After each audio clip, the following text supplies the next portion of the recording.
여러분이 알다시피 유통경로 설계라는 말이 있습니다. 한마디로 말하면 나의 물건을 누가 팔게 할 것인가, 커버리지라는 말을 쓰기도 하죠. 그러기 위해서는 맨 먼저 유통경로를 갖다 설계한다는 말은 나의 물건을 어떻게 팔아나가야 하느냐는 경로를 얘기하는 거죠. 그래서 우리가 일반적으로 봤을 때 커버리지라는 말을 갖다 쓰는데, 첫째, 서비스 욕구가 어떤가, 소비자가 뭐를 원하죠 하는 문제를 갖다 우리는 맨 먼저 생각해야 됩니다. 이런 거는 거의 어디에 되느냐 그러면 우리가 자주 쓰는 말에 컨조인트먼트라는 말이 나오죠. 컨조인트 분석이라는 말이 나옵니다. 한마디로 말하면 소비자가 어떤 유통을 갖다가 원하느냐 하는 이야기를 갖다 분석해 준다 이거죠. 그래서 이제 여기에 대하여 이제 우리가 일단 고민을 해야 되고, 두 번째는 경로를 갖다 어떻게 할 건가, 세 번째는 경로의 대체함이다. 그럴 땐 예를 들어 만약에 우리가 본다면 유통 커버리지의 가장 대표적인 게 개방적이라는 말을 갖다 쓰죠. 일반적으로 개방적을 쓸 것입니다. 개방적은 어디서 물건을 갖다 팔든 신경 쓰지 않고 누구나 다 팔 수 있게끔 해줘라, 개방적입니다. 그러나 대리점처럼 뭐가 되느냐, 선택한다 그럴 때 선택적이라는 말을 갖다 쓸 수가 있죠. 그다음에 우리가 봤을 때 완전히 자기만을 갖다가 담당해 주는 것, 선택적이 될 때만 해도 완벽한 아니지만 전속적이라는 말을 갖다 쓸 수가 있죠. 전속적. 그래서 이 세 가지 유형 속에 어느 쪽을 갖다 우리가 선정하는 게 좋을 것인가를 맨 먼저 소비자의 어떤 서비스 욕구라든가 경로의 목표가 뭐냐를 생각한다든가, 또 여러 가지 대체한, 이렇게 해서 이제 경로의 대체한 설계에는 아까도 말했지만 개방형을 쓸 건가, 선택형을 쓸 것인가, 전속형을 쓸 것인가 하는 이야기를 갖다 하고, 마지막에 해야 되는 게 뭐냐면 평가를 해서 확정을 짓는다 하는 이 단계가 바로 우리가 봤을 때 뭐가 되느냐, 4단계까지 바로 욕구의 분석, 목표를 갖다 설정하는 것, 경로의 대체안을 갖다 고민하는 것, 그리고 마지막에 평가와 확정을 지어서 이 방법이 가장 좋은 유통 경로의 방법이구나. 예를 들어 우리가 개방적으로 했는데 개방이 문제가 되니까 선택으로 바꿔야 되겠네. 아니면 이건 너무 예를 들어 선택보다는 전속이 낫겠네. 등등의 어떤 대체안을 갖다 우리가 만들어주는 걸 유통경로의 설계라고 얘기를 합니다. 그래서 유통경로의 설계는 다시 한번 우리 책을 갖다 봤을 때도 여러 번 책에 나와 있지만 가장 중요한 문제가 뭐가 되냐, 서비스가 어떤 그 서비스냐, 경로를 어떻게 하는 게 좋은가, 그리고 만약 경로의 대체안으로 개방적, 선택적, 전속적인 방법 중에 어느 게 좋겠지 하는 걸 갖다 정하고 나중에 평가를 해보고 만약에 좋다면 확정을 지는 방법, 이런 걸 갖다 유통경로의 설계라고 우리가 불러준다 하는 이야기를 한번 좀 생각을 해서 나의 물건을 누가 팔게 할 것인가, 내 물건을 내가 직접 팔 수도 있지만 간접적 대체안을 세울 때 누구를 갖다가 우리가 팔게 할 것인가를 결정하는 걸 우리는 바로 유통경로의 설계라고 말할 수 있다 하는 말을 여러분이 알면 됩니다. 그러면 이제 여기서 우리가 잘 알지만 이런 경로의 설계안이 나오게 되면 바로 여러분 잘 아는 개방이다. 그럴 때 개방은 누구나 나의 물건을 다 팔 수 있게끔 하는 것. 선택은 여러분 잘 알지만 대리점을 갖다 얘기하는 거죠. 대리점이다. 그럴 때 대리점을 갖다 선택해서 우리 물건을 팔게 한다. 선택적입니다. 근데 전속은 아예 특약점이라는 말을 갖다 쓰죠. 특약점. 특약점은 자기의 물건만 쓰고 또 거기에다 뭐가 되냐, 기술에 대하여 바로 뭐가 되느냐 그러면 여러 가지 기술적인 헬프를 갖다 줄 수 있게끔, 뭐 예를 들어 AS까지 할 수 있게끔 이런 어떤 설비가 갖춰진 점을 특약점이라고 하며, 여기는 반드시 특약점은 전매권을 줘야 된다는 얘기가 중요한 얘기가 됩니다. 특정 지역에 하나밖에 없기 때문에 예를 들어 그 지역에서는 그 사람만 취급하게끔, 이런 걸 갖다 우리가 전매권이라고 얘기를 하죠. 바로 그 사람만 취급하게 한다. 그래서 결국은 나의 물건을 만들어가 유통을 갖다 했을 때 내가 제조업자라면 또는 생산자다. 여기는 소비자가 있단 말이야. 그럼 여기서 물건을 갖다 취급할 사람들, 이 중간에 경로를 누구를 할 건가? 물론 생산자인 제조자가 내가 직접 어디에 되냐 물건을 파는 직접 매매가 있겠지만, 소비자에게 있겠지만 오늘날 그런 그 경우는 거의 없죠. 그랬을 때 이 과정에 누가 나의 물건을 팔게 할 것인가의 결정을 갖다가 우리는 말하고, 단계는 욕구를 분석하고 목표를 설정하고 대체한 설계를 하고 나중에 평가와 확정을 지어서 오케이 만족한다 아니면 다른 걸로 하는데, 핵심 이야기는 바로 이 세 가지. 개방적이다, 선택적이다, 전속적이다 하는 이야기를 여러분이 이해를 하는데, 이 세 가지 중에 어느 걸 갖다 선정해서 내 물건을 팔게 할 것인가를 결정지어 주는 걸 갖다 우리는 유통경로 설계라고 우리가 말할 수 있다. 그런 얘기를 여러분이 충분히 이해가 되면 될 거다, 이런 얘기 됩니다. 근데 이제 우리가 가만히 보면 일반적으로 개방적이다 그럴 때 개방적의 특징은 어떤가? 우리 책에도 나와 있습니다만 개방적, 그리고 여러분들 선택적일 때 어떤가? 그 다음에 우리가 봤을 때 다음 이야기가 뭐가 되느냐 그러면 전속적일 때 어떤가 하는 이 세 가지를 갖다 우리가 비유를 갖다 해볼 필요가 있다 이거죠. 이 경우는 각각 어떤 내용을 갖다 포함하느냐를 우리가 생각해보자 이겁니다. 그럼 여러분들 개방적이다 할 때는 그야말로 누구든 나의 물건을 갖다 판다 그러니까 노출 수준을 높인다. 노출 수준을 높인다. 이게 바로 굉장히 중요한 이야기가 됩니다. 바로 한마디로 말하면 누구든 내 물건을 팔게 이렇게 하게끔. 예를 들어 삼양라면에서 굳이 삼양라면을 백화점에서만 팔게 한다. 이럴 필요가 없다 이거지. 백화점으로부터 동네 구멍가게까지 누구든 나의 물건을 취급할 수 있다. 이럴 때를 개방적이라고 얘기하고 노출 수준을 여러분 책에도 나와 있습니다만 노출 수준을 높인다. 그 다음에 여기는 뭐가 되느냐 그러면 유통에 대한 비용이 전국 방방곡곡에 다 깔아야 되니까 비용이 높아질 수밖에 없다. 이런 단점이 있다는 걸 알고 여기는 거의 소비재가 있고 소비재 같은 경우에 많이 쓰고 있고 그 다음에 여기는 비용이 어디냐 코스트가 높다라는 게 단점이다. 그런 정도로 여러분이 체크를 하시면 개방적인 경우를 알 수 있고 그리고 사례를 하나씩 생각하면 됩니다. 예를 들어 삼양라면을 바로 전국 방방곡곡에 다 팔 수 있게끔 백화점이든 구멍가게든 누구든 팔 수 있다 할 때 개방적이라고 쓸 수 있다 이거죠. 근데 이제 우리가 봤을 때 예를 들어 삼성이 물건을 갖다 팔 때 예를 들어 뭐 핸드폰이나 이런 경우는 거의 어떻게 되냐 어느 정도 노출 수준을 의도적으로 제한한다. 노출 수준을 의도적 제한. 의도적 제한이라는 말이 굉장히 중요한 얘기가 되겠어요. 의도적으로 제한을 해주자. 의도적으로 제한해준다. 이런 얘기가 이제 어느 정도 의도적으로 제한한다 이거죠. 이때를 우리는 선택적이라고 얘기하는데 삼성의 뭐가 되냐 핸드폰 같은 경우는 바로 선택적이며 바로 대리점을 통한다. 여기 대표적인 게 대리점이라는 말을 갖다 우리가 생각해주면 편하게 느낄 겁니다. 대리점이다. 이런 얘기가 되겠죠. 여기는 이제 가격이 어느 정도 비싸고 AS가 중요하게 느껴질 때 선택적을 취할 수 있다. 이런 말이 되고 그 다음 여기는 일정 지역에 하나 일정 지역에서 일정한 뭐가 되냐 하나 일정 지역에 한 곳만 팔 수 있게끔 제한한다. 그렇기 때문에 전속적이라고 얘기하고 아까도 말했지만 전매권을 준다 이거죠. 그 사람만 팔고 살 수 있는 권한을 준다는 걸 전매권이라고 얘기를 했습니다. 그죠? 여기는 바로 우리가 봤을 때 매출의 최대 확대가 어렵다. 매출의 확대가 어렵다.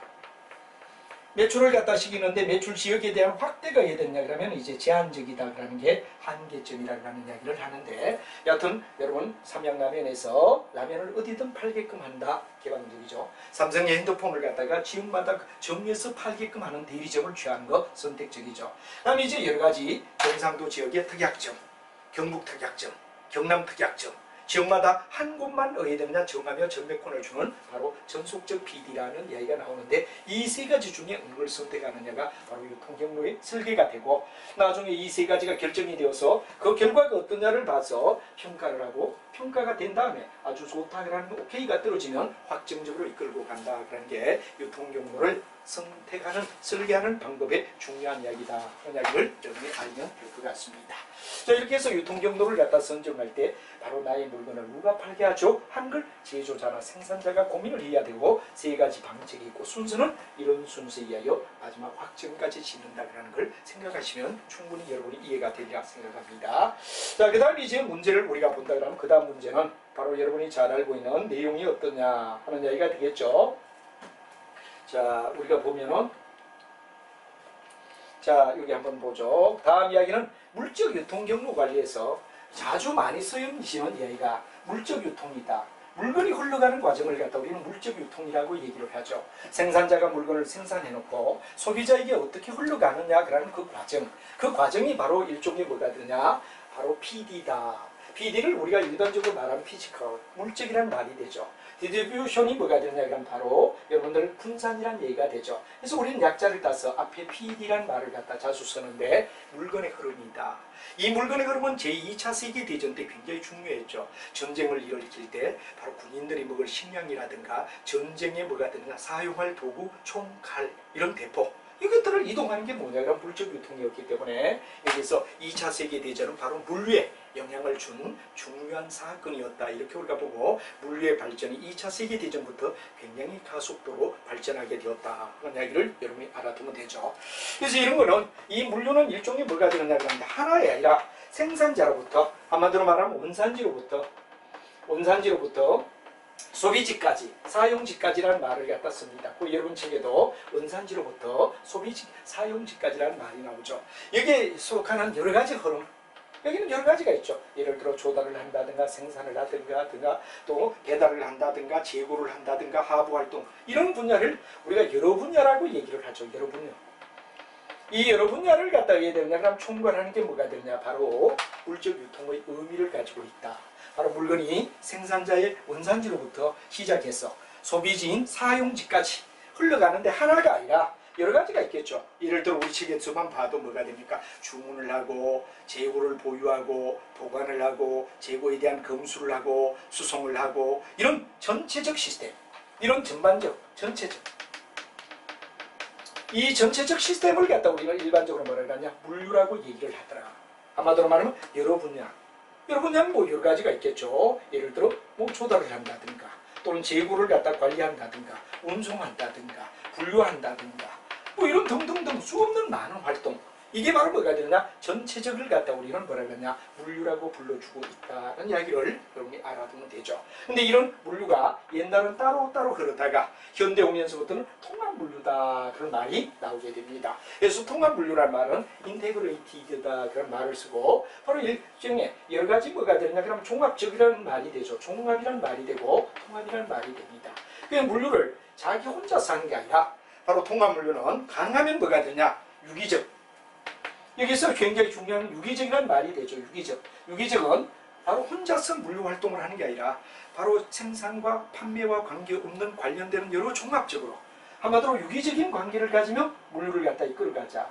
그건 예를 들어서 뭐 여러 가지 물류의 종합 대상은 시장의 물건부터 시작해서 소비자가 사용하는 물건을 종합적으로 우리가 일반적으로 유도해 주는데 대표적인 예가 제3자 물류다. 제3자 물류는 바로 뭐가 됩니까? 일종의 아웃소싱이라고 얘기를 하죠.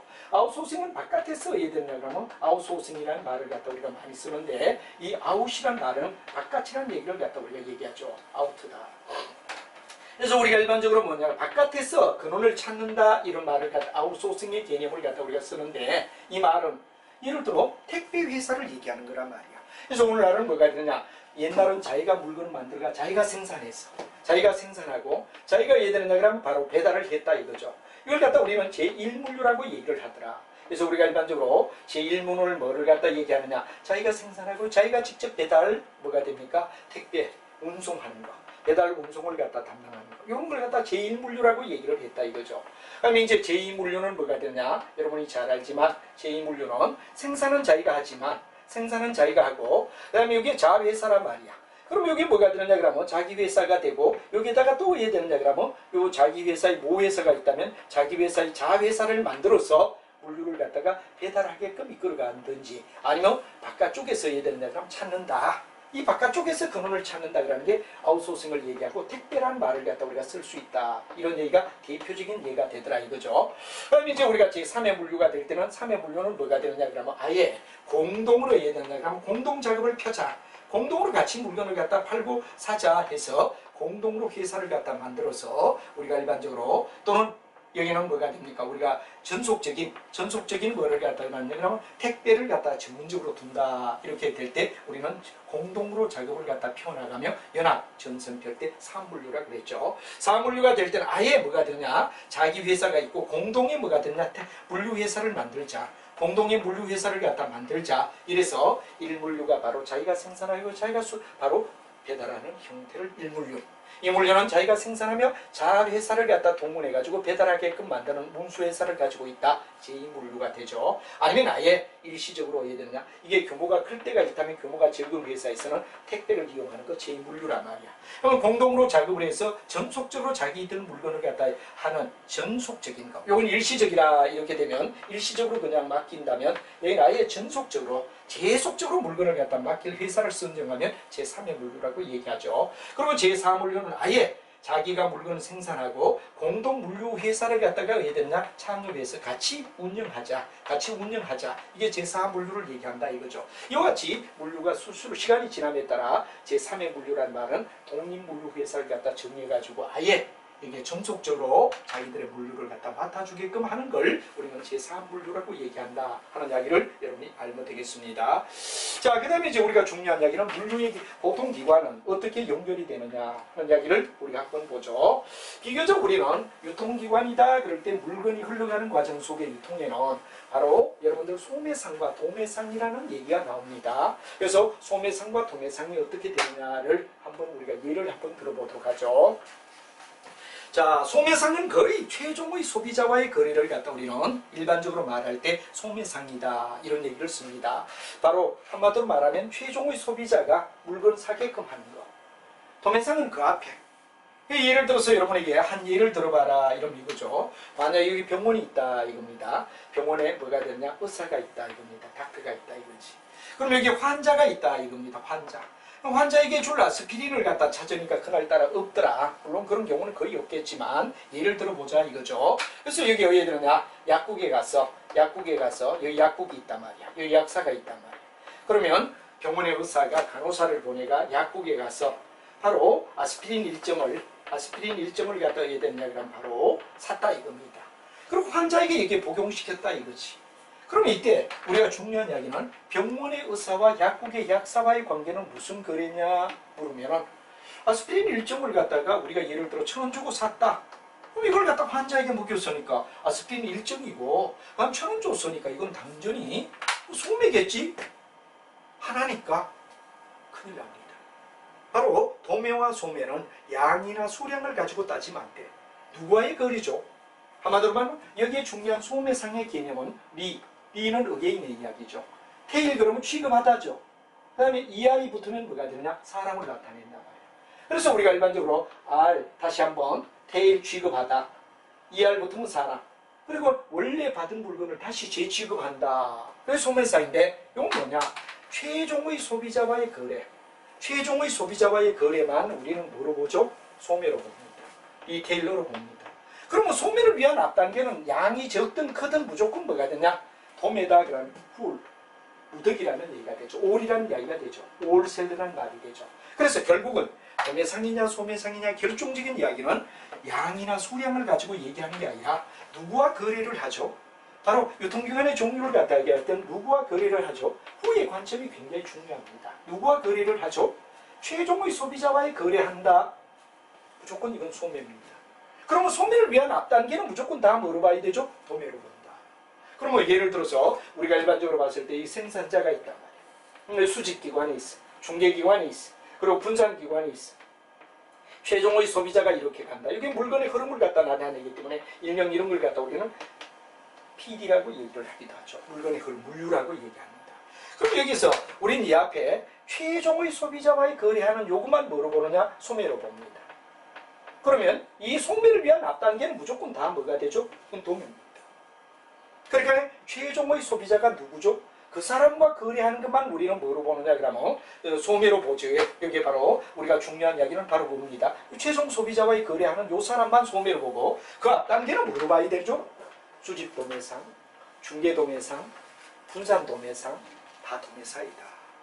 여러분이 여기는 수집, 여기는 뭐가 되죠? 중개, 여기는 뭐가 되죠? 분산. 그렇지만 여기는 뒤에는 다 뭐가 돼야 되죠? 도매상이라는 말이 돼야 된다. 그래서 우리가 일반적으로 봤을 때 도매상은 소매를 하기 전에 이야기가 되는 거지 물량을 많이 산다 작게 산다 이게 게 아니야. 누가 소비하죠? 최종의 소비자가 누구죠?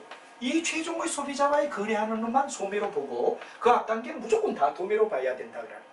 그럼 여러분들 이 그림 속에서 Q1 속에서 우리는 최종의 소비자와의 거래한 요거는 소매고 요거는 절대 어디에 됐냐?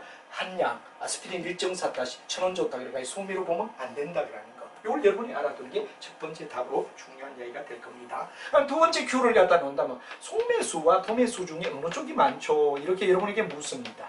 보통 이제 PD 과정상 소매수와 도매수 중에 어느 쪽이 많죠? 그럼 대다수 사람들은 동네 구멍가게가 많으니까 소매가 많겠지? 그러나 천만의 말씀 도매수가 더 많다. 왜? 한 번에 소매를 하기 위하여 수집, 중개, 분산 다 뭐가 돼? 도매란 말이에요. 여러분 동네 구멍가게에 뭐 소매사이 많다 이래 보면 큰일 나. 유통 과정에서는 소매를 위해서, 한 번의 소매를 위해서 수없는 뭐가 되느냐 도매 과정을 거치기 때문에 도매수가 더 많다. 소매수가 많다라고 생각하면 안 됩니다. 뭐 백화점도 있고 뭐 동네에 24시 있으니까 우리가 소매가 많겠느냐? 천만의 말씀. PD 과정상에서는 도매수가 많다라는 걸로 답을 달아줘야 된다는 게 도매와 소매를 정확히 이해하는 데 도움이 된다는 얘기를 이해하셔야 됩니다. 자, 그러면 여러분들하고 소매상은 최종의 소비자와의 거래만을 우리는 소매라고 하고, 소매를 위한 그 앞단계는 다 도매이기 때문에 오히려 도매수보다는 소매수가 더 많을 것 같지만 소매수보다는 도매수가 더 많다. 이렇게 왜? 과정이 PD 과정상이란 말이 붙었기 때문에 반드시 여러분 조심해야 됩니다. 안 그러면 잘못 알고 있다 이거죠. 이런 상식의 오류가 일어나지 않게끔 조심해달라는 얘기를 드리고, 그러면 소매를 위한 최종의 소매를 위한 요 단계 이외에는 전부 다 도매다. 수집 도매상, 중개 도매상, 분산 도매상, 한 번의 소매를 위하여 수집, 중개, 분산이라는 과정을 다 거치게 된다는 얘기가 되는 거죠. 이걸 알아두자 이거죠. 그러면 이제 여러분이 소매상의 내용 속에서 간단하게 우리가 물론 뭐 그걸 갖다 다 우리가 하지는 않지만 가끔씩 어디 되느냐 그러면 시험에 나오는 이야기가 있는데, 소매상의 종류는 어떤 게 있느냐를 하나하나 특징적 이야기를 우리가 생각하자 이겁니다. 그럼 맨 먼저 전문점이다 그런 말이 나오는데, 전문점은 여러분 책을 갖다 보게 되면 한정된 품목, 한정된 계열, 한정된 품목이란 말이 되어 있습니다. 한정이란 말이 핵심이야 됩니다. 왜? 다양하게 파는 게 아니라 제한된 한정된 품목. 예를 들어 우리가 뭐 가정에 사용하는 전구다. 전구만 전문적으로 뭐가 되느냐 취급한다. 그럼 이건 전문점이다. 그래서 한정된 제품이라는 말에 동그라미 쳐줘야 될 겁니다. 백화점이다 그럴 때 백화점은 대규모 소매상이다. 여러분이 아주 중요한 건 대규모입니다. 백화점 규모는 굉장히 크죠. 바로 다양한 물건, 다양한 의에 되느냐 취급하면 규모가 큰 거, 대규모 점포, 대규모 소매상이라는 말에 역점을 둬라. 그러면 슈퍼마켓이다 그런 말을 우리가 쓰는데, 슈퍼마켓은 여러분 거주지역이라는 말이 핵심입니다. 거주지역이다.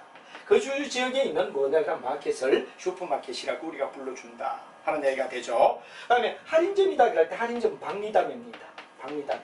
박리담에는 뭐가 되죠? 이윤을 작게 하면 많이 팔겠다 그러는 게 박리담이란 말이야. 그래서 열불박자를 써서 이윤을 적게 하며 많이 팔겠다는 이야기가 바로 할인점이다. 이렇게 되죠. 다음에 편의점이다 그럴 때 편의점은 가장 중요한 게 24시간 운영. 24시간이라는 말이 나오죠. 24시간 동안 운영하는 체제를 갖다 우리는 뭐라고 하냐? 바로 편의점이다. 이렇게 우리가 말합니다. 그래서 이 특징적인 거, 한정된 제품, 대규모의 소매상, 거주지역, 박리담회, 그 다음에 24시간 운영. 하이퍼마켓은 뭐가 되느냐 그런데 바로 슈퍼마켓에다가 할인점을 갖다 하는 거. 할인점. 슈퍼와 할인을 갖다가 어디 되느냐? 할인점을 결합하는 걸 갖다 하이퍼마켓이라는 말을 쓴다. 할인마켓. 바로 하이퍼마켓이라는 말은 슈퍼에다가 할인점을 갖다가 결합하는 거. 할인점에다 슈퍼를 결합하는 거. 바꿔 쓰면 되겠죠. 이게 바로 여러분 잘 아는 하이퍼마켓이다. 그 다음에 이제 무점포 소매상은 여러분 잘 아는 자판기. 또는 여러분 잘 아는 뭐가 됩니까? 뭐 직접 판매를 하죠. 직접 마케팅하죠. 그 다음에 자동 판매기. 이런 것들이 뭐가 되냐? 자동 판매기가 대표적인 뭐가 되냐 그러면 일종의 하나의 우리가 봤을 때 뭐가 됩니까? 하나의 무점포 소매상이다. 점포가 없이 소매하는 거 얘기다. 이것만 여러분이 알면 소매상에 좀 문제가 되지 않을 거다. 그런 얘기가 되고, 그 다음에 이제 아까 도매상도 우리가 얘기하라. 생산자 쪽에서 일단 수집하는 수집 도매상. 그다음 중간에서 연결하는 중개 도매상. 그리고 여기 지워졌는데 마지막 최종의 소매상 앞에서 주는 분산 도매상이 있다라는 것만 여러분 도매상에서 이해를 하시면 되고, 이 그림이 약간 지워졌지만 수집, 중개, 도매, 수집, 중개, 분산, 도매상 뒤에 소매상이 나온다는 것도 이해를 하시면 충분히 여러분이 이해가 되리라 생각합니다. 이 특징적 이야기를 알아둬라 그런 이야기를 드리고, 이제 우리가 마케팅의 마지막 장르 8장으로 넘어가서 8장의 이야기를 보도록 하죠. 우리가 일반적으로 촉진이다. 이때 촉진의 가장 중요한 앞에 이야기는 뭐가 될까요? 판매 촉진이죠. 즉 물건을 파는데 어떻게 하느냐. 아무리 물건이 우리가 잘 만들었더라도 생산된 물건을 어떻게 잘 파느냐. 굉장히 중요한 이야기다 이거죠. 그렇기 때문에 오늘의 모든 내용은 판매 촉진에 역점을 두고 있다. 물건을 아무리 잘 만들어도 잘 만든 물건을 소비자에게 직접 잘 팔 수가 없다면 안타까운 일이다. 이런 얘기가 되죠. 마치 우리 어떻습니까? 선생님들이 전력투구로 촬영을 잘하고 해도 홍보가 되지 않으면 사장 될 수 있죠. 여러분들이 뭐가 되느냐, 경쟁자인 여러분 옆에 친구들에게는 뭐 소개해달라 이러면 좀 어렵지만 그래도 후배들이나 또 여러분들 뭐가 되느냐, 나중에라도 옆에 정말 진실한 친구에게는 저희들 강의도 많이 홍보를 해서 좋은 강의가 정말 빗보게 좋은 의도 아닙니까? 저희들이 전 교수가 그래도 학생들을 위하여 우리가 일반적으로 동영상에 강의를 무료로 하자. 물론 여러분 뭐 책을 구입하는 건 어쩔 수 없습니다만 다소 곧 뭐 책을 갖다가 이제 여러분 구입하지만 그래도 좋은 이런 강좌를 어떻게 많이 홍보시키느냐. 이게 일종의 판매 촉진이다. 그러면 앞에 촉진이라는 말 앞에 냉정히 따지면 판매라는 말을 갖다 생각했구나. 판매 촉진을 갖다 얘기하는 방법을 우리는 마지막 바로 사업기 활동이 뭐가 됩니까? 프로모션. 마지막 이야기다. 그래서 우리가 일반적으로 이런 걸 갖다 우리는 일반적으로 얘기할 때 마케팅 커뮤니케이션이라고 얘기를 하죠. 커뮤니케이션이라는 말은 의사소통입니다. 그래서 마케팅을 위한 커뮤니케이션이 어떻게 되느냐, 이거 굉장히 중요한 이야기가 된단 말이야. 그래서 우리가 의미를 갖다 얘기한다 그러면 바로 여러분 잘 알지만 어떤 제품을 갖다가 알리고, 첫 번째가 알리고입니다. 어떻게 알리느냐, 알리고, 두 번째는 뭐가 되느냐 그럼 설득을 시킨다 이거죠. 내 물건이 좋다, 설득시킨다. 그리고 세 번째는 뭐가 되느냐, 리마인드, 머릿속에 남게 한다. 환기라고 말을 하죠. 머릿속에 어디 된다 그러면 추억을 남긴다. 머릿속에 기억을 시키게끔 메모리 시키는 거. 환기란 말이에요. 그래서 마케팅 커뮤니케이션을 갖다 세 단계로 얘기하라 그러면 일단 자기 제품이 어떤가를 알린다. 그리고 소비자에게 우리 물건 좋으니까 사라 그런 설득을 시켜야 되죠. 그리고 머릿속에 항상 기억하게끔 만든다 하는 얘기가 우리가 일반적으로 봤을 때 마케팅 커뮤니케이션이 가지는 세 가지 관점, 아주 중요한 이야기, 알리고 설득하고 그리고 환기를 시킨다, 리마인 시킨다 하는 이야기가 되겠죠. 여러분이 굉장히 중요한 이야기, 인폼, 정보를 준다 이거죠. 영어로 말하면. 그 다음 설득하다 그러면 persuade, 설득시킨다. 그리고 리마인드는 바로 머릿속에 오래오래 기억하게끔 만들어준다는 얘기가 바로 마케팅 커뮤니케이션이 굉장히 중요한 이야기다 하는 이야기를 여러분이 알아둬야 됩니다. 그러면 이런 마케팅 커뮤니케이션 의미는 바로 세 가지, 알리고 설득하고 환기시킨다는 얘기가 중요한 이야기가 되고, 마케팅 커뮤니케이션 믹스라는 말은 바로 뒤에 나옵니다. 바로 광고라든가 판매 촉진이라든가 홍보라든가 인적 판매라든가 직접 판매라든가 이 5가지의 커뮤니케이션의 체제를 어떻게 짜집게 하느냐, 속된 말로 조합을 해주느냐.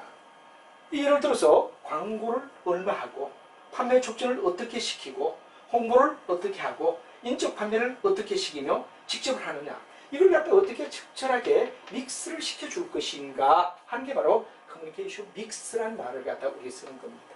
커뮤니케이션 믹스는 바로 하나만 쓰는 게 아니라 광고도 일부분 하고 판매 촉진도 하고 홍보도 하고 인적 판매도 하고 다양한 주요 수단인 이 5가지를 어떻게 서로가 믹스해서 잘 짜집기를 해주죠 하는 얘기가 커뮤니케이션 믹스라는 말을 쓴다 이거죠. 기업은 절대 한 가지만 쓰지 않습니다. 광고만 아니요, 판매 촉진만 가지고도 안 돼, 홍보만 가지고도 안 돼, 인적 판매만 가지고도 안 돼. 그래 이 다양한 5가지 기법을 어떻게 서로가 잘 조합을 시켜주느냐, 조합을 잡아주느냐. 믹스는 딴 말로 말하면 조합이란 말을 갖다 쓸 수 있죠. 수학에서 말하는 조합, 어떻게 결합해서 조합시켜 줄 것인가, 이게 바로 마케팅 커뮤니케이션의 주요 수단이 된다는 걸 여러분이 머릿속에 충분히 이해를 해달라는 얘기가 중요한 이야기가 될 겁니다. 다시 한번 얘기하면 마케팅의 커뮤니케이션의 의미는 알린다, 인포메이션이란 말이 되죠. 설득하는 persuade, 소비자를 설득한다 이거죠. 그리고 머릿속에 오래오래 기억하게 하게끔 한다는 리마인더란 이야기로 바로 정의를 내려주고, 그다음 마케팅의 기구인 이 5가지를 어떻게 잘 조합화시켜 주느냐라는 이야기를 마케팅 커뮤니케이션 믹스라고 불러준다 하는 이야기를 여러분이 알면 된다 이거죠. 그럼 이제 이런 마케팅 주요 수단의 특징적 이야기를 하나씩은 기억을 해두는 게 중요하다 이겁니다. 그럼 여러분하고 일일이 다 이걸 갖다 외우고 이런 게 아니라 이런 부위는 가볍게 치고 나가는, 바로 경영학은 방대한 양을 공부하기 때문에 치고 나가는 이야기가 굉장히 중요하다 하는 말을 여러분에게 얘기합니다. 너무 지나치게 비주얼 보주얼 공부하다 보면 1년 내내 공부해야 된다 이거죠. 그래서 이제 광고다 이럴 때 광고는 금전적 대가가 굉장히 중요합니다. 금전적 코스트가 반드시 든다. 금전이 드는 겁니다. 광고는 공짜로 안 해주죠. 금전적 코스트가 반드시 들어간다 그런 얘기가 되고, 여기는 바로 뭐가 되느냐 그러면 아주 중요한 광고주가 반드시 있다. 이거 조금 이따 배우면 홍보는 넣어야 되느냐? 금전이 안 들어요. 왜? 6시에 내 고향처럼 금전을 들이지 않는단 말이야. 근데 여기는 우리가 삼성이나 이런 데서 광고를 칠 때 금전이 드는 거죠. 그리고 여기는 광고주가 있어. 근데 여기는 광고주가 특별히 없어. 광고주가 특별히 없어.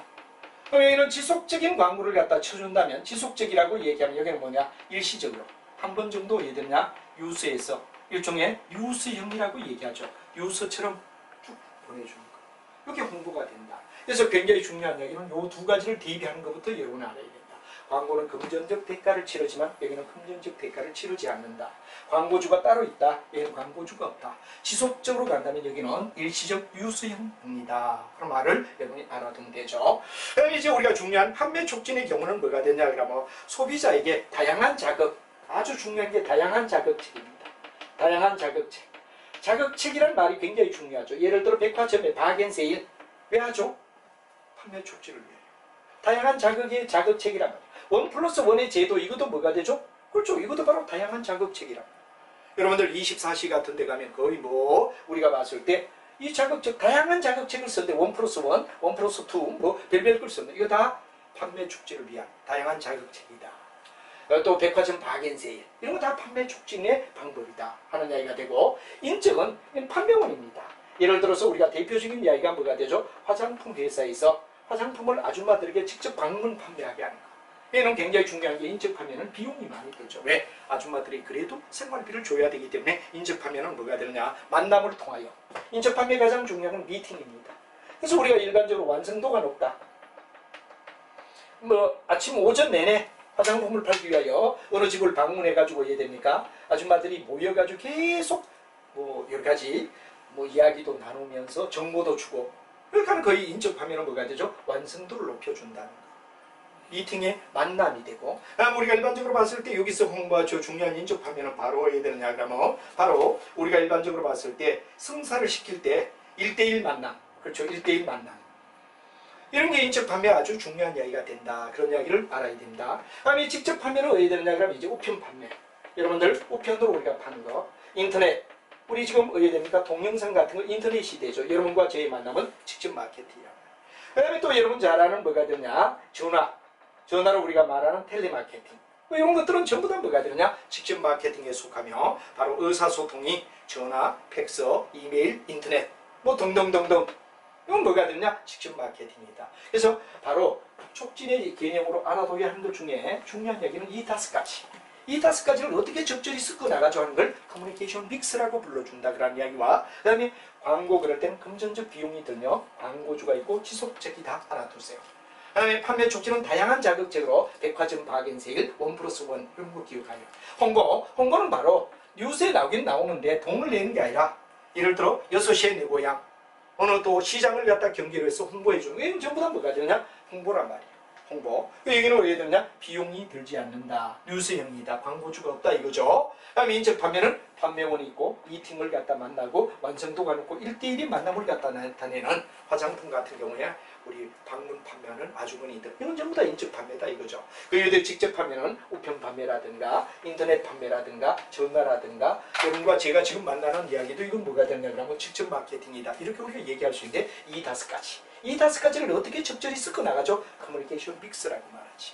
커뮤니케이션 개념 뭐죠? 알고 설득하고 환기한다 그런 이야기를 꼭 기억해야 된다는 얘기가 핵심 이야기가 될 거다. 그런 이야기를 여러분이 알면 될 것 같습니다. 이렇게 해서 이제 커뮤니케이션 수단에 나오는 이야기들을 우리 책본에 아주 자세히 설명이 돼 있으니까 저는 요점 정리만 하고 가더라도 여러분 책을 통하여 분명히 하나하나 여러분들의 노트를 만들어 줘야 된다 하는 이야기를 여러분에게 말씀드리고, 그럼 이제 다음 이야기가 뭐가 되냐? 커뮤니케이션을 우리가 얘기할 때 여러 가지 마케팅 믹스, 즉 5가지 속에서 어떤 방법을 갖다 쓰는 게 좋으냐 하는 이야기를 우리는 일반적으로 마케팅 설계 시에 고려사항이다. 고려사항이라는 말은 우리가 검토를 해줘야 할 사항을 갖다 고려사항이라고 얘기하죠. 자, 그러면 여러분하고 마케팅 믹스의 설계 시에 어떤 점을 우리가 고려를 해야 될 것인가 하는 이야기를 가볍게 한번 보자 이겁니다. 맨 먼저 나오는 이야기가 뭐가 되냐. 그런데 이제 여러분 책을 갖다 보면 책에 바로 소비재냐 산업재냐에 따라 달라. 소비재의 경우는 가장 중요한 게 뭐가 되죠? 판촉입니다. 판촉이 1번입니다. 그리고 두 번째 광고죠. 세 번째가 뭐가 되냐? 사람이 다니며 파는 인적 판매. 그리고 마지막 홍보다.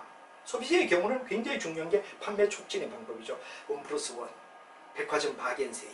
다 판매 촉진의 이야기죠. 근데 소비재, 산업재는 전에도 말했지만 뭐냐? 재생산의 이야기가 들어가는 거. 예를 들어 잔디를 깎는 뭐가 되냐? 도구가, 잔디깎기가 예를 들어 가정에서 쓰일 때는 소비재입니다. 그러나 예를 들어 우리가 정원을 가꾸는 정원사가 만약에 잔디깎기를 갖다가 기구를 샀다 그러면 이건 무조건 산업재라고 말하죠. 산업재와 소비재는 쓰고 끝나느냐 아니면 재생산에 들어가느냐. 재생산이 되면 산업재입니다. 소비재는 쓰버리면 끝나죠. 그래서 우리가 소비재의 경우는 뭐가 되냐 그러면 굉장히 중요한 이야기가 바로 핵심이 뭐가 되냐. 판매 촉진이 가장 중요하다. 판촉하고 그다음 뭐가 됩니까? 굉장히 가격이 낮아야 되고 판촉 활동을 정확하게 많이 해줘야 된다. 이게 뭐가 되죠? 소비재의 경우란 말이야. 그래서 여러분들 소비재는 바로 여러분들 구매자가 가격 지향적이다. 가격을 산 걸 좋아한다 이거죠. 그리고 예를 들냐 위험이 부담이 적기 때문에 뭐가 되냐 판매 촉진, 판촉이 굉장히 어떠냐 중요하다. 반면에 이 산업재의 경우는 어떠냐 그럼 그건 아니죠. 예를 들어 병원에서는 뭐가 되냐 의료기기, 뭐 병원에 여러 가지 뭐 건강을 진단한다든가 이런 건 굉장히 고가죠. 저가도 아니야. 가격이 낮은 게 아니야. 그 저가라고 우리가 말하면 이건 고가죠. 그런 이런 산업재의 경우는 어떠냐 그런데 산업재의 경우는 인적 판매입니다. 인적 판매. 한마디로 말하면 뭐가 되냐 직접 다니면서 원장을 설득하는 거. 동네 병원, 그다음 대학병원, 종합병원 다 다니며 해야 되죠. 직접 해야 되냐 그러면 판매, 인적 판매가 가장 비율이 높다 이거죠. 그리고 고가격이다. 이런 것들이 이제 해야 되냐 그러면 우리가 봤을 때 가격이 비싼 거. 이럴 때는 요거다. 대표적으로 판촉을 통하고 가격이 낮은 물건. 인적 판매고 고가격에 속하는 영역이 바로 산업재다. 그리고 이제 시장이 동질적이고 시장이 거의 비슷하다 이거죠. 지리 범위가 넓을 때는 광고, TV 같은데 광고를 치는 게 효과적이다. 이제 여러분들하고 지리 범위가 좁을수록 해야 되느냐. 지리 범위가 좁다 그럴 때로 직접 아줌마들이 맨투맨으로 덤비는 걸 갖다 우리는 일반적으로 말해가지고 인적 판매가 오히려 낫다. 이런 것들을 특별히 알아두세요. 소비재는 판촉이 좋고 가격이 낮은 것들, 산업재는 인적 판매가 좋고 고가격인 물건들, 그리고 시장이 통일적이고 지리 범위가 넓을 때는 광고가 좋다. 그리고 오히려 지리 범위가 좁을 때는 사람이 직접 다니며 판매하는 인적 판매가 더 중요하다. 이런 것들이 핵심 이야기가 되고 우리 책을 보면 자세히 여러분들이 충분히 이해가 되도록 책이 되어 있으니까 여러분이 봐달라는 얘기를 우리가 쓰고 있습니다. 그다음에 이제 중요한 이야기는 푸시와 풀이다 하는 이야기가 굉장히 중요한 이야기죠. 푸시와 풀의 이야기는 보면 푸시는 뭐냐? 푸시인 전략. 밀어붙입니다. 한마디로 말하면 뭐가 있느냐? 풀아웃이다. 그럴 땐 끌어당긴다는 얘기가 되죠. 이건 바로 고압이라는 얘기를 씁니다. 어차피 물건을 만들어 놨다 그러면 어디 된다? 밀어붙여야 된다 이거지. 밀어붙인 걸 푸시인 전략이라고 우리가 씁니다. 푸시인 이런 말을 쓰죠. 푸시인이다. 근데 풀아웃은 뭐가 되느냐? 저압입니다. 소비자에게 맞춰주는 거. 그래서 고압 전략이냐 저압 전략이냐 하는 이야기를 충분히 이해가 돼야 된다 이거죠. 그래서 우리 일반적으로 봤을 때 이 고압의 전략을 갖다 우리가 쓰느냐 저압을 갖다가 쓸 거냐. 저압은 거의 소비자의 의견을 갖다 물어주는 걸 갖다 우리가 얘기했죠. 옛날에 바로 사업피 활동을 갖다 얘기할 때도 고압은 뭐가 되죠? 물건 만들어 놓고 나면 물건 만들 때 여기 뭐냐 그러면 우리가 일반적으로 봤을 때 프로덕트라는 말을 갖다 우리가 썼습니다. 그죠? 프로덕트는 뭐가 되냐? 바로 제품이란 말이에요. 제품은 저압이 돼요. 소비자의 의견을 충분히 물어야 돼요. 그러나 제품을 만들어 놓고 판다든가 이럴 때 플라이스, 프로모션, 그 다음에 또 여러분 잘 아는 뭐가 되냐? 우리가 봤을 때 뭐가 됩니까? 자, 우리가 일반적으로 프로덕트, 제품을 만들 때는 저압입니다. 소비자 의견을 물어야 돼. 그 다음에 이제 뭐가 되냐? 플라이스 가격을 정하고 프로모션하고 그 다음에 우리가 다른 나머지 3P는 전부 다 고압이라면 여기는 뭐가 되냐? 저압이다 이런 얘기를 했듯이 고압과 저압은 소비자에게 맞춰주느냐 아니면 뭐가 되냐. 그래서 인적 판매나 판매 촉진의 경우는 뭐가 되느냐 그럼 바로 푸시입니다. 우리 책으로 볼 때 광고나 홍보는 뭐가 되냐 풀이다. 이것도 여러분이 충분히 이해를 해주고 외워주는 게 좋고 우리 책을 보면 인적 판매 다음 뭐가 되느냐 판촉 이런 것들은 여기에 속한다라고 얘기가 되죠. 그러나 예를 들어 광고나 홍보의 경우는 어떠냐 그러면 바로 여러분 잘 아는 풀아웃 전략이 더 유리하다. 이걸 여러분 알아두면 좋겠다 하는 말이 되죠. 그 다음에 구매자는 하나의 물건을 갖다가 살 때는 그냥 바로 물건 사는 게 아니에요. 뭐냐 그러면 맨 먼저 어떤 물건이 있네 인지하는 단계가 1단계입니다. 그리고 그 물건을 갖다 이해를 하죠. 세 번째는 내가 사야지 확신을 하죠. 확신을 하고 난 다음에 주문을 하고 주문이 다음에도 또 주문하는 재주문.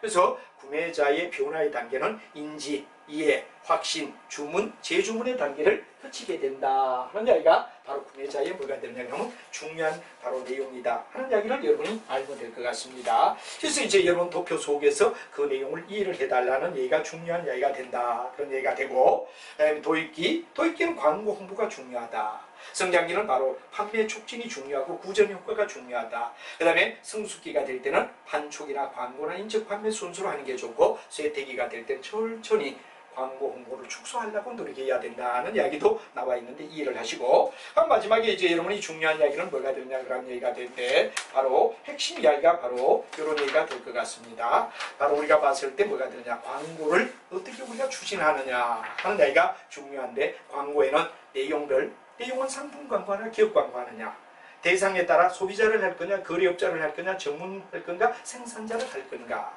그럼 마지막에 지역에 따라 전국을 다 할 거냐, 아니면 일정 지역, 예를 들어 어느 지역 경상도만, 전라도만 이렇게 딱딱 구분하면 이건 블록 광고라고 말하죠. 그리고 이제 매체냐, 아니면 소구란 말이 나옵니다. 소구는 뭐가 되죠? 소비자 욕구에 준 말이 소구라는 얘기다는 거. 그리고 소비자 욕구 구매에 맞춰준다는 얘기가 바로 광고의 종류에 알아야 할 이야기. 특히 광고의 종류에는 PR이라는 건 기업 광고지 제품 자체 광고가 아니다 하는 거, 요거 여러분 광고의 종류에서 이해를 해주셔야 됩니다. 그리고 이제 판촉에는 여러 가지가 있습니다만, 견본이나 쿠폰이나 현금이나 하는 얘기를 갖다 우리는 판촉의 종류로 보고, 판촉은 POP 광고라는 말인데 요거 체크해 주세요. 구매 시점 광고. 즉 우리가 뭐가 됩니까? 바로 뭐 할인점이나 이런 데서 카운터에 나오면 바로 그 앞에 1,000원짜리 50, 500원짜리 아주 싼 거 눈에 딱 띄게 한 걸 POP 광고라고 불러준다 하는 말이 되고, 홍보는 여러분 잘 알지만 금전적 지불을 하지 않고 뉴스형으로 나가는 걸 얘기한다. 그래서 뭐 교육적,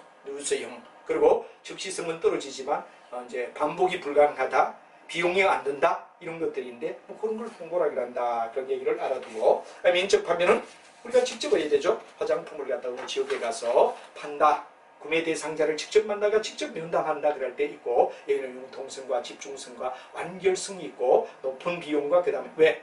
아줌마들에게 월급을 줘야 되니까 높은 비용이 되죠. 그 다음에 소비자와 인간적 유대관계를 가진다 그런 얘기가 중요하다 그런 얘기가 되고, 마지막에 직접 마케팅은 인터넷 마케팅, 우편 마케팅, 이메일 등이 바로 중요한 직접 마케팅이다 하는 걸로, 마케팅 정보 DV는 약간 제가 빠른 속도지만 정리를 하고 다음 시간에 문제풀이로 넘어가도록 하겠습니다.